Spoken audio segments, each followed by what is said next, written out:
Hello, everybody. Welcome back to another episode of Squat Cobbler. I am Dr. Mike at Official Pagan on everything. Joining me, as always, Hi, everybody. This is Kelly. I'm at KELLYTHUL on Twitter and Instagram. And if you would please, we would greatly appreciate it. If you give us a like, maybe drop a comment in, subscribe. If you do subscribe, turn on those notifications. And we sell t-shirts, so links in the description. Would certainly love it if you grab one of those as well. And if you do, send us a photo as well. We'll feature you heavily in an episode. just you. We're Just talking you. to you. Just talking to you. It'll all be all about you. Our t-shirt buyer. We'll have you on the show, whatever you like. We should do that. Just one random order. Just be like, you want to be on a show? Yeah, come on. How do you, was it Mike or was it Kelly that won you over on the t-shirts? Yeah, we'll totally do that. What made you choose this shirt? Definitely. Well, tonight we're changing up a little bit, moving just for a second away from our typical retro gaming, Alice Cooper, and how we could always better America talk. And we're going to talk about a TV show, which we haven't talked about like a movie or a TV show in a while, have we? Oh, it's been a long time. Yeah, we've done it before, but it's been a while.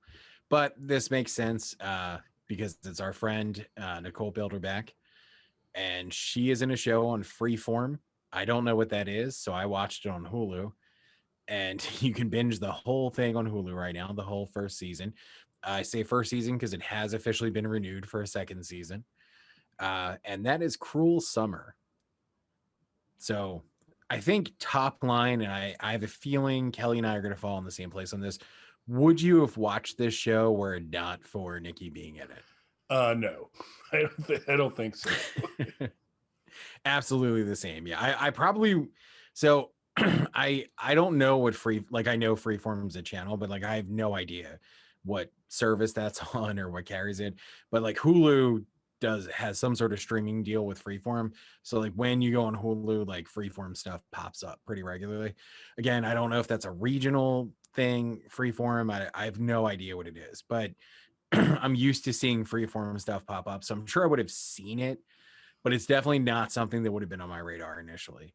Now, what's interesting is the day that we're recording this, it actually got a mention on Bloody Disgusting, which is a horror website that I frequent. So maybe at this point, at this juncture in it, I might have checked it out. Prior to this, though, probably not. Other than seeing it exists on Hulu, probably wouldn't have checked it out. I am glad that I did, though. Yeah, I am too. It would not, really wouldn't have caught my attention without the fact that Nikki wasn't involved with it. It on the surface, when you first start to kind of get the previews of it, just kind of like the CW is kind of like, it's the Hallmark channel for teens. CW, there's like a demographic at target, kind of feels like Freeform. I'm sure I'm making lots of friends right now, but so I look at it. This kind of feels like, it's Freeform is the CW's, cousin, and same kind of deal. And so I wasn't really just not my stuff. I'm more into the horror, action, comedy kind of stuff, and so it just probably wouldn't have caught my attention. But it doesn't take long, so props to you, Freeform. It doesn't take long in watching this show to say, hey, this, had I stumbled across it and watched an episode or two, I'd have stuck around for sure. Yeah, I definitely, had I randomly started watching this, I would have stuck with it. And I think that's important because us saying up front, and I wanted to say up front, would not have watched this if it wasn't for Nikki being in it. But I'm glad that I did. And my not watching it is for the same reason that Kelly's saying. It would strike me as more of a CW kind of thing. I'm not the target audience of that. No.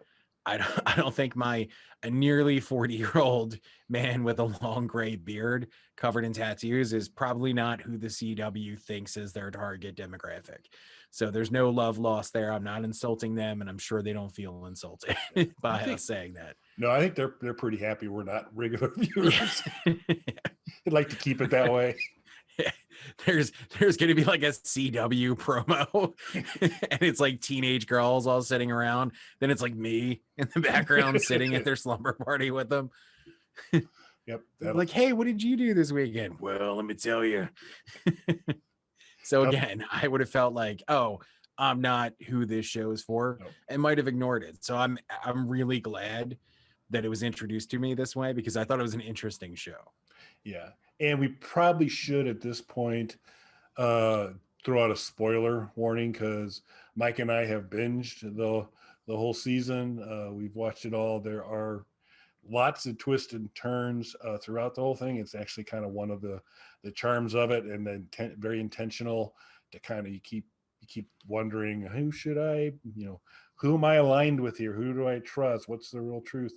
Lots of very interesting things. But we will, since we've been through it all, we will be talking about some key events, and it's, there are twists and turns. And so if you would prefer not to have this show spoiled for you, this might be a good time to like and subscribe and leave. And then so you can come back later. Subscribe, comment, get the hell out of here.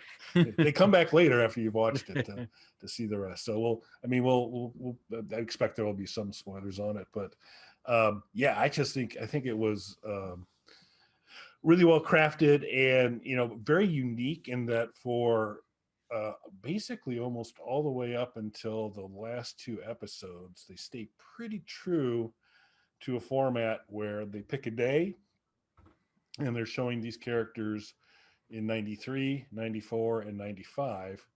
Kind of, so the timelines are all mixed up, and they kind of shoot each era with a little different color filter to help you out. There's a pretty substantial change between the appearances, particularly of the lead actress. So that's a very nice clue for you. But that's that kind of structure, and you're just starting to piece everything together and see some big changes between what a difference a year can make for certain people. Yeah. So there's a thing. So a couple things about that. I think it's the show's biggest strength, the jumping back and forth between the different timelines and telling it in a non-linear fashion. So I think it's its biggest strength, because I absolutely hate it when movies and TV shows do that. Hate it. It is seldom handled well from a writing and production standpoint, to where even shows that do a good job of it, it can get kind of confusing. There's a thing when you're writing, and I'm not just talking out my ass saying this, like I have worked on movies and stuff like that, where you go in and you have to try and dumb down's not the right word, but you have to make sure that movies are a visual medium and that people can follow what you're doing when you're doing that. And anything that doesn't serve that, getting story beats A to B to C, you got to get rid of that. And this type of structure almost never really works, and I think it almost always worked in this show. There was a couple of points where I feel like it wasn't as strong, but almost always worked. Yeah, I think so. And you take, so it's not the same approach, but Westworld, which kind of said, screw timelines. We are gonna mess with you. It was actually part of the delivery that you didn't know for a while, that you were seeing things out of sequence, that you were seeing earlier parts and all of that. Eventually sorted it out. Some of those sharp people on Reddit figured it out pretty quick, but that was something that took a while. Oh, by the way, I guess Westworld spoilers. Sorry, folks. But you had to sort some of that stuff out there. This isn't done as a gimmick. This isn't done to kind of go, oh, surprise, but you thought it was this or that. This was to kind of pretty consistently, and I agree with you, tough to do, but they executed it well. Kind of take you through this pacing of here's how substantially different this individual's circumstances, attitude, situation is, relationships as you go forward. Also very interesting that, clearly there's one superhero in the entire show. That's Nikki. She's amazing. She's awesome. She's the lawyer's niece. And she's awesome. And she's mostly featured in the 95, right? 93, 94, 95. So 95. She's the present day for the show's timeline. Yeah, right. Present day with a blue filter, because it's almost all kind of very. It was the 90s. Remember when the 90s were blue? Yeah, tired. Most of the 90s were blue. Like, once you got to the mid 90s, it was blue. and so that's there. I But blame grunge. yep, it's very. It was a very Nirvana-esque colorization.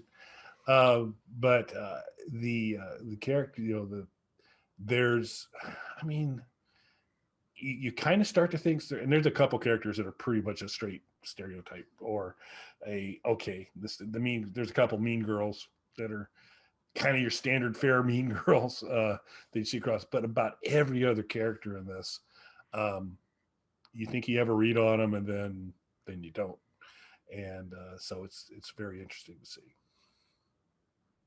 Yeah, it definitely is. The timeline thing works really well in this. Um, there's a thing happening right now of 90s nostalgia. And it's not just this show, like a few different movies and shows are all 90s based right now. And after watching this, and this is kind of tied into it because the main girl in this who has the biggest transformation, as you mentioned, is also in this. Netflix premiered the first movie in their Fear Street series that they are doing, which is based on the book series that has over 100 volumes in it. I was because we were going to cover it on another podcast that I do where we talk about horror movies, and I was like, oh, I'll read a bunch of the books before the movie comes out. So then I looked it up, and I was like, are you kidding me? Okay, let me just stop you there for a second, Mike. I want to play this back, make sure I understand. So this other podcast you talk about or you do. So you actually take reading assignments for it. You do. That's the kind of work you put in for this other show. That level of commitment. Where I'm lucky if you wake up, and, all right, it's all making sense. Okay. We're still in the honeymoon phase. So that's... Wow. But I was looking at that like, are you kidding me? And what Netflix is doing is really interesting for anybody who's not familiar. They had licensed Fear Street, which is a very long running, apparently, book series. And they announced they were going to do 3 movies. But what they didn't tell anybody until the trailer hit, they shot all 3 movies back to back. And they're releasing them a week apart, making it an instant franchise, essentially, which is an interesting way to go about doing it. So I watched the first volume so we can talk about it on that other podcast. So I watched the first. Don't let me hold you up if you need to go. So we can talk about it on there. But the same girl is going to be in both of them. But the first one of that's another timeline shifting thing they're doing. So the books, apparently, I obviously didn't read 100 books. The books apparently cover a span of this town from its inception to what was then modern day. It's an anthology style thing, and the books are all over the place timeline wise. So what they did was they're using 3 different timelines to create one narrative thread. So I thought it was interesting, and it starts in the 90s. So I thought it was interesting, another 90s thing, same girl using 3 different timelines. And I was like, oh, this is going to be a thing that's happening now. I just have to get used to this. So hopefully Fear Street does it as well as this show did. Yeah. And we, as Mike well knows, and I know the lead actress in this series, her name just happens to be down below. And right there. We didn't want to say it. We wanted you to have to read it. Read it because I think it's important. It'll help with your retention to remember how awesome she is. But boy, she so everybody's really good. Obviously Nikki's awesome, but everybody's very good in the show. And they all have to kind of carry the water of a year's transformation, another year's transformation. But her, wow, it almost seems like more when the youngest version of her seems so unbelievably different than just a year later to just a year later. The transformation between each of her kind of checkpoints is just remarkable. And it's not, it's so the hairstyles are different. And there's some things there, but it's a lot of it's just on her and how she carries herself and whatever. But she is totally at the youngest version. She pulls off that age amazing, and just kind of each one through does a good job. So like I said, there's a bunch of good folks in here. But she there's her special credit because she just really did a fantastic job. So I'm looking forward to seeing what she does in the Fear Yeah, I Street thought movies. all of the core cast was really excellent. The Mean Girls characters you're talking about, I know exactly who you mean. Yeah, they're kind of one note, but the core cast all does a great job. And like Kelly already touched on, not to just reaffirm it, but I mean, they do a really good, she does such an incredible job. Not that everybody else doesn't do a good job of making you feel that passage of time, but with them, maybe they change their clothing a little, their makeup style, their hairstyle, but with her, it feels like this is somebody who has gone through a giant life transformation from sequence to sequence. So Yeah. it's really impressive acting. I do have a couple of quibbles with the show. So I feel like now's the time to jump into this. One, I'm just gonna say I'm gonna assume they were wrong, and I'm not positive, but I'm just gonna not give them the benefit of the doubt. So going back to Fear Street, one thing I didn't like about Fear Street, first Fear Street movie is great, by the way, Sarah. If you're looking for something Yeah. to watch, um, one thing I didn't like, they make it a point to emphasize that the first movie takes place in 1994. Just like this show, they established that by playing tons of 90s music, song after song after song. Unlike this show, which uses covers of those songs, and that's why I need to go and check out the dates on it. I know for a fact that a few of the songs in Fear Street came out after 1994. One of them is from a band that I know. So I have it on really good authority. That's not when that song came out. So they're kind of, forcing it. Again, they're going for a general 90s nostalgia. I get it. What Cruel Summer did, though, is they use covers of the songs. It's an interesting choice to go that route with it. It's cheaper for anybody who doesn't know, because then they just are licensing the publishing, not also a mechanical license for the recording itself. So it is cheaper to go that route with it. But it's an interesting artistic choice too. Doesn't always work though. Yeah. And And I think that's the problem. Covers and go that route with it. was that? Pardon? No, I didn't say anything else. Okay. Uh, the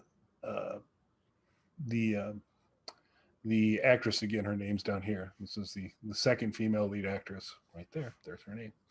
Yeah. It was her on a couple of those covers. It's her actually singing. Was it? Yeah. Interesting. The very last song of the entire series, when they get episode 10 and there's the kind of big bonus reveal at the end, that's her. And the song in the skating rink, when they're Mallory and her are celebrating her birthday, Kate and Mallory are celebrating her birthday, that was her as well. So, nice. Did not know that. So they were covers, but they were covers by one of these very talented actresses that are in this. This one here, that one. Sure. Yeah, so that was interesting. Yeah, it would be good to go through, and I'll double check our math. I'm pretty sure the years for this are 93, 94, 95. I think. Yeah, I'm curious to check now to see if they used any year inappropriate songs. So that's a nitpicky thing for me, and I know this is probably not going to matter for most people. Something that really, really bothers me when movies use, if you're making a period specific piece and then you use music that is not of that time, particularly music that came far after that time. Quentin Tarantino does this all the time and it annoys the shit out of me. For his World War II movie has a David Bowie song in it, things like that. So, that bothers me. It's a nitpicky thing, but it bothers me. So with Fear Street, especially when they played a song by a band that I know, and I know that song came out a couple years after that, it was, again, something that 99% of people watching that wouldn't care or even notice. But it's a nitpicky, but it's something that I noticed. So I am curious.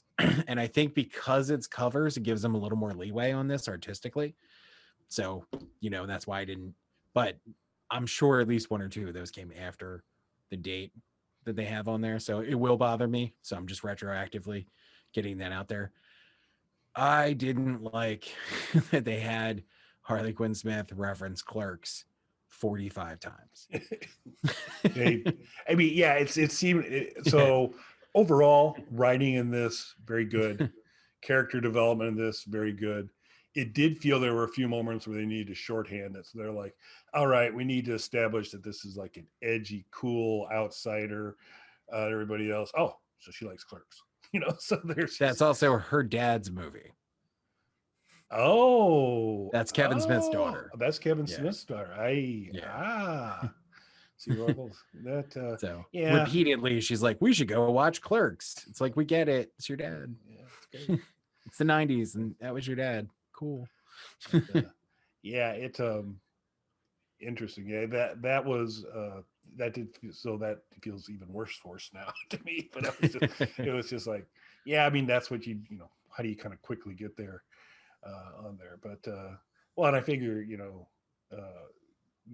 some pretty good movies for the favorite podcast that you work on. They a lot of Halloween references as well.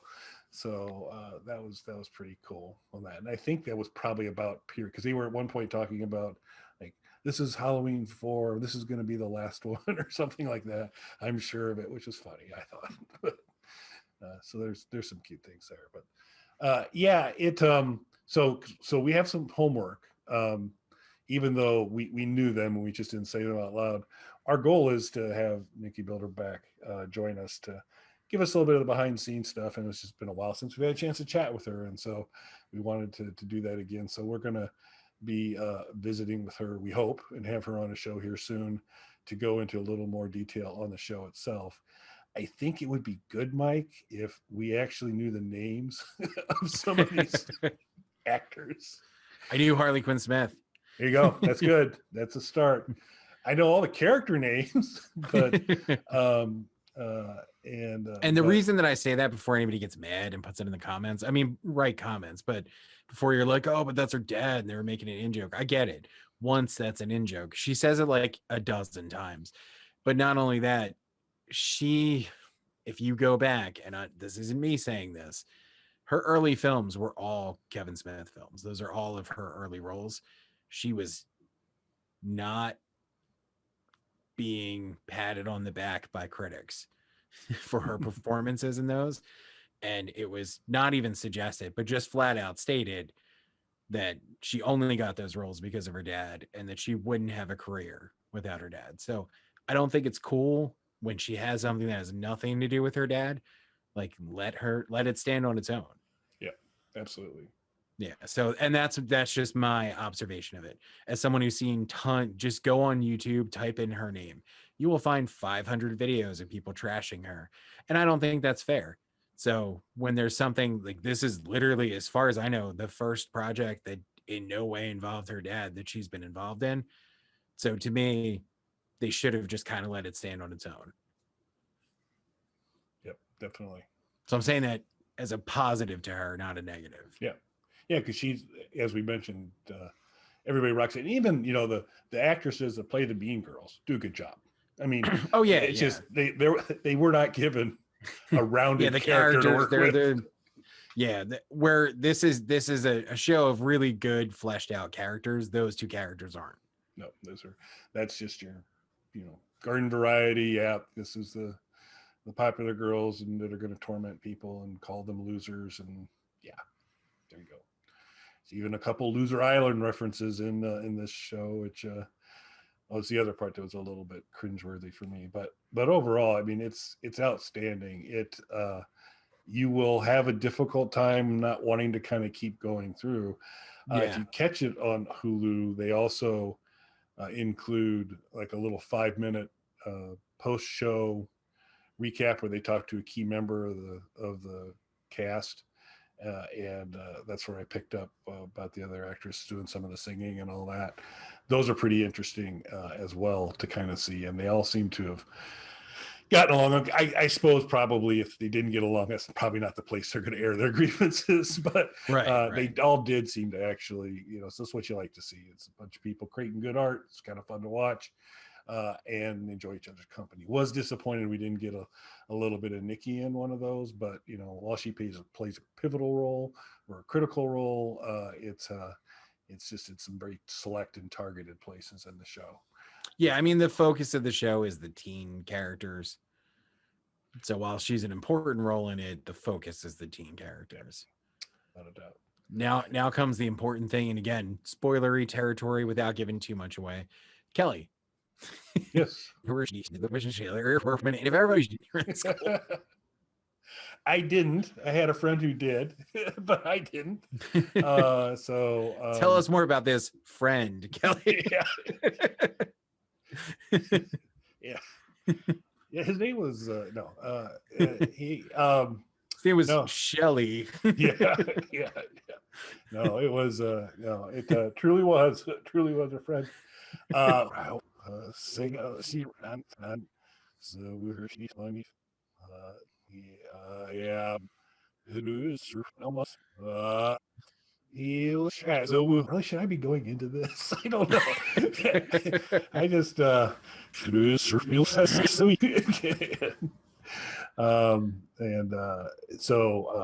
that was it. So I can quite confidently say that I did not, but I was not a witness to, but I heard her tale and story checked out. So right there. How about you, sir? Well, I'm not going to say my friend. Yeah, of course you are. No, it's something I've talked about before. We talked about it in graphic detail on a podcast that I did with Christian. It was very upsetting to the other person who was on the podcast. Their takeaway from it, and this is the only reason that I'm saying this because I don't want anybody to think anything dark or weird. Their takeaway from it was that I would as a kid, and I can understand because of the power dynamic that you would take it that way. I don't think of it that way. It is not the same situation as what's portrayed in this show here. They were someone who is still in college. And when you go through your teaching certification in college, when you're going through your master's, you have to teach classes while that's happening. So this was someone who, while older than me, and there was a totally screwed up power dynamic, was only like 2 years older than me. So it's not as weird as it sounds on the surface. Again, not okay in any way. I understand that. I'm not making light of those sorts of situations. That's why I think it's important that I say that part of it.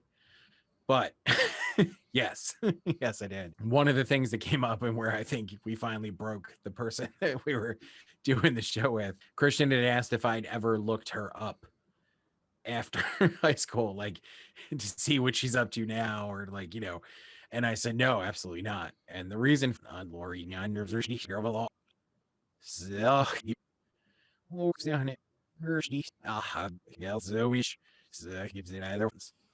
It's like it's the hot girl in the office thing. It's not Lori.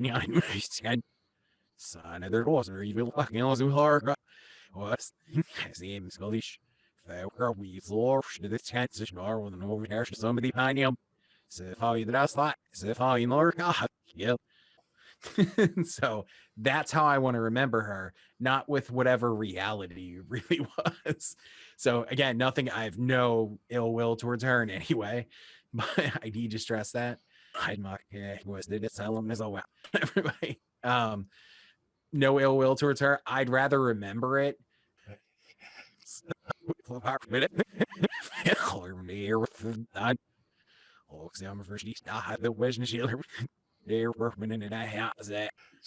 just want to, if we happen to have any female listeners out there, Mike was running through his story about the trolls you work with, and all those, and the hot girl at work. Maybe is it so? That could be I just want to let you know that it's all Mike. That could be anybody. Yeah, yeah.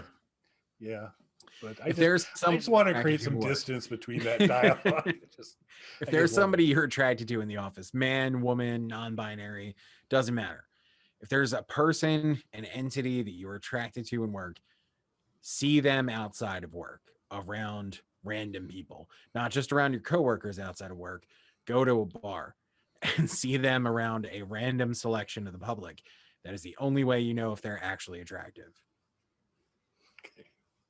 I think it'd be best if we stop. See, you're starting to look a little bit like the other person on that podcast that we had done. I didn't even tell you what we did. Yeah, I know. Yes, and you're not going to have time because we're going to say it's time to stop. We're working on it. We're going to try and get Nikki Bilderback on the show, talk a little bit more. Mike and I will actually be able to name actresses and actors that are in the show when she comes on. And we hope you catch that. If you have not checked out Cruel Summer, you really should. And you all are beautiful just the way you are. So thanks for watching. Thanks, everybody. Bye.